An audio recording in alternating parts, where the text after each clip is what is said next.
In this video we are comparing the pre-assessment and post-assessment throwing motion for Shelby in the overhand throw, with the pre-assessment here on the left and the post-assessment here on the right.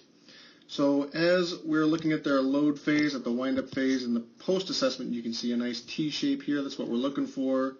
And his shoulders are very open. He is pretty much squared up with the camera down the line. And as you can see in the pre-test video, he is not squared up. He is not rotated to open his body during the load phase. And he certainly does not have the T shape. It is significantly not there. In this, you can also see that his hand and feet are attached by a string, whereas here they are as well, but there is significantly not a stepping motion in the pre-assessment video. And he is also looking toward his target over his arm. I do wish that this hand was up here more, but he is having some pretty good form there. As we move through the throwing motion, there's a good step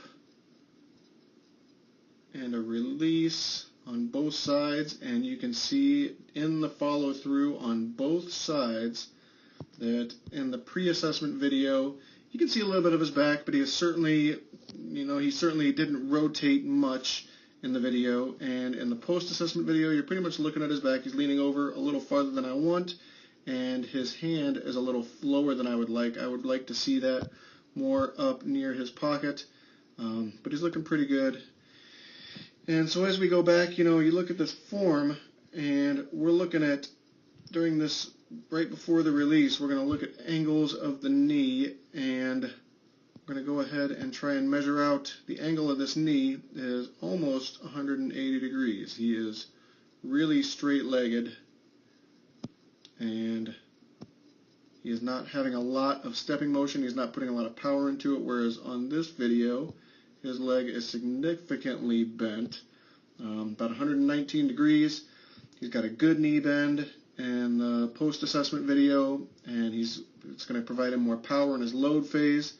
And as we move through the throwing motion, on that follow-through, you see good trunk rotation from pre-assessment. If you watch here, on the post-assessment video that is, we're going to watch his whole body rotate about 180 degrees. You go from seeing his squared up chest to seeing his squared up back.